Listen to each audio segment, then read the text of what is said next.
Hey, we're Deafheaven, and you're watching PureGrainAudio. Yeah, well, we're literally just two half stacks, and we're two guitars, bass, drums, and a vocal with two samplers on either side.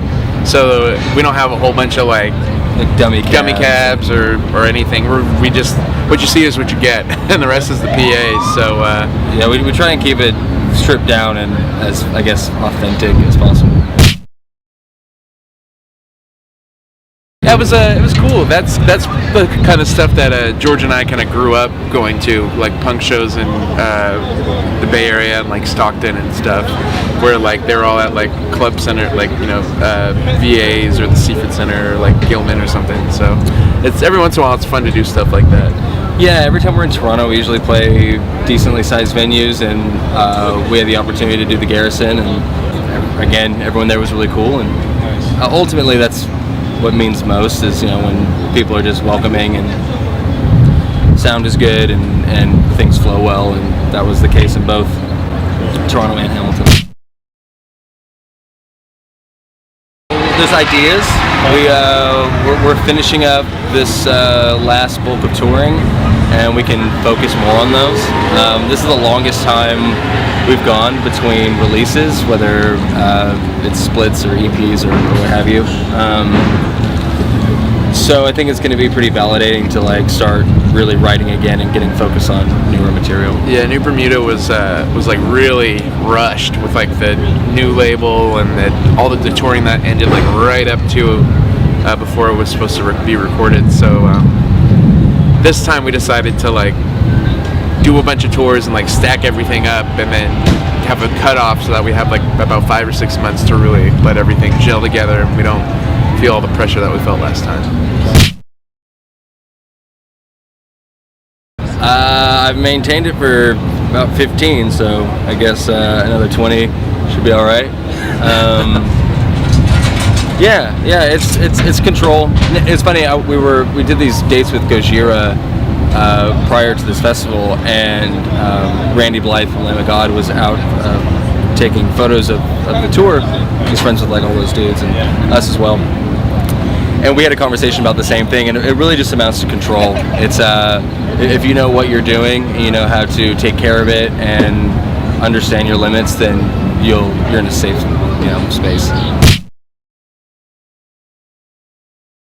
Depending on the record, yeah, New Bermuda was part of the reason why that album came together so quickly, was because we had Shiv and Steve and Dan and everybody like doing a big cohesive thing.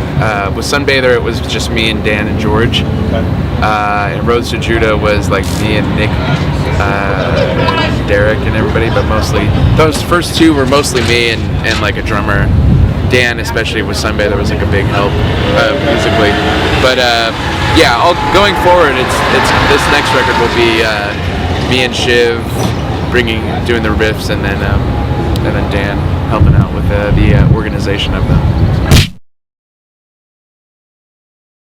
Dude, Luna's pretty stacked. Oh yeah, Luna has a lot. That's the thing is with New Bermuda, like that's the first time we've done songs without blast beats in them, and the first time that we decided, like, because we started out, we like didn't want to ever repeat parts, and so like the whole, which is kind of a crazy standard to set for songs that long, is like every part needs to be awesome and it needs to go into the next part really well, and then you can't repeat them. So like once you do it 4 times, you just throw it away forever.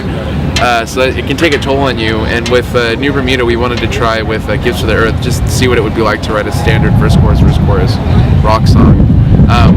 So I don't know if that's going to be what we do this time, but I think we're just going to try and go off the deep end this time. I think. Yeah, there's so many different ideas from way out there that people are. But by the time we release the album, it'll be way around 3 years or something. So it's just like we're just different people. Yeah, we get a little spastic sometimes too. I mean, I'll have conversations with Shiv, especially where we're like, we should do this. Like, oh, we should do this too.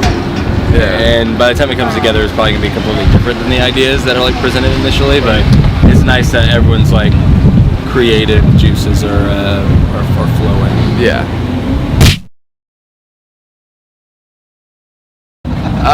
Just, I would hope that we remembered as good dudes that just liked playing music. I was literally thinking the same thing. Just we love what we do, and we try and be as good to as many people as possible, and we're always working hard and appreciating the opportunities we get.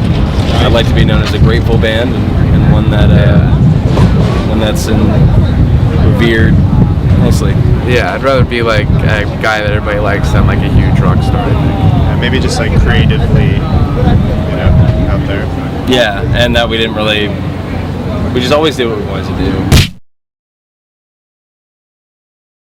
We did a digital live release actually way early on that Death Wish put out. To be honest, I don't know if there would be one that like it would have to be recorded so well, and we'd have to get like a producer like had like a really great show, and we'd have to nail it. There's so many things that have to come together, but maybe down the road in the future, yeah. When we have like a lull time, yeah. Working our asses off to get a new record out.